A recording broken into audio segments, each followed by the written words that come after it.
രണ്ടും 4 2 6 3 6 3 9 10 15 10 15 അത് ഞാനെങ്ങനെ പറ്റ് കൊടുക്കാനില്ല.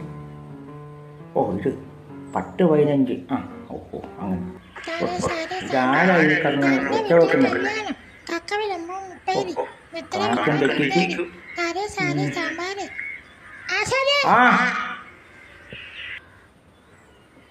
വരുന്നു.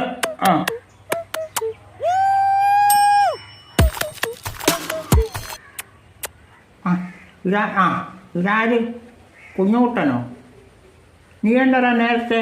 നിന്നോട് ഞാൻ 6 മണിക്ക് വരാനല്ലേ പറഞ്ഞിട്ട്? എന്നെ പൊന്നു സാറേ, ആ കളറിച്ച വീട്ടിൽ എനിക്ക് ഭ്രാന്ത് പിടിക്കും. അപ്പൊ ഞാൻ വിചാരിച്ച് ഇവിടെ വന്ന് സാറിന്റെ തലയെ കൊടുക്കാൻ. അതല്ല, തലയെടുപ്പുള്ള സാറിന്റെ കൂടെ നിന്ന് പഠിക്കാന്ന് വെച്ച് അത്രേ ഉള്ളു. ഇന്നെന്ത് പറ്റിയടാ കുഞ്ഞുകൂട്ടാ? നീ കുറിയൊക്കെ തൊട്ടിട്ടുണ്ടല്ലോ. എന്റെ പൊന്നാശാനെ, ഇത് തലക്കുറിയാ. തലക്കുറിയോ? ഈ ആശാൻ അത് വാഴയ്ക്കാൻ അറിയത്തില്ല.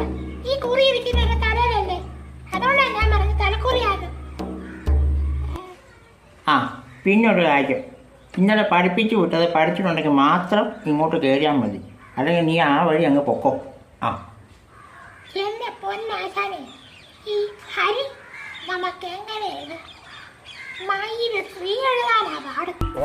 ഇത് ഇങ്ങനെ ചുരുട്ടി കയറ്റി കൊണ്ടുവന്ന് ചുരുട്ടി കയറ്റി തുണച്ച് കയറ്റുന്ന ഒരു പരിപാടിയുണ്ട്. എന്നാ പാടാന്നറിയാവോ? ഒറ്റവാഴിൽ വലിയ വർത്താനം പറയരുതെന്ന് നിന്നോട് ഞാൻ പലവട്ടം ഞാൻ പറഞ്ഞിട്ടുണ്ട്. എന്നെന്തായാലും ചെയ്ത് കഴിഞ്ഞാൽ ഞാൻ ആശാൻ നല്ല ചേച്ചിയുടെ പറമ്പിൽ പ്ലക്കാൻ പോയ കാര്യം ഞാൻ പറഞ്ഞോളൂ. ഞാനോ? പ്ലക്കാനോ? ആശാൻ ആരും കാണാതെ നല്ല ചേച്ചിയുടെ പറമ്പിൽ പഴമക പ്ലക്കാൻ പോയില്ലേ? ഈ ആശാന് പറിച്ച മലയാളം മാത്രമല്ലേ അറിയത്തുള്ളൂ, ഇംഗ്ലീഷ് അറിയത്തുമില്ല. ആശാനെ പ്ലക്കാന്ന് പറഞ്ഞാൽ പറിക്കുക. മാങ്ങ പ്ലക്കാൻ പോയി എന്ന് വെച്ചാൽ മാങ്ങ പറിക്കാൻ പോയി, അതാ ഞാൻ പറയും. എന്റെ പൊന്നു ദൈവമേ, ഈ ജൻസി പിള്ളേരുടെ കൂടെ ജീവിക്കുന്ന 90 കളവന്മാരുടെ ഒരവസ്ഥ.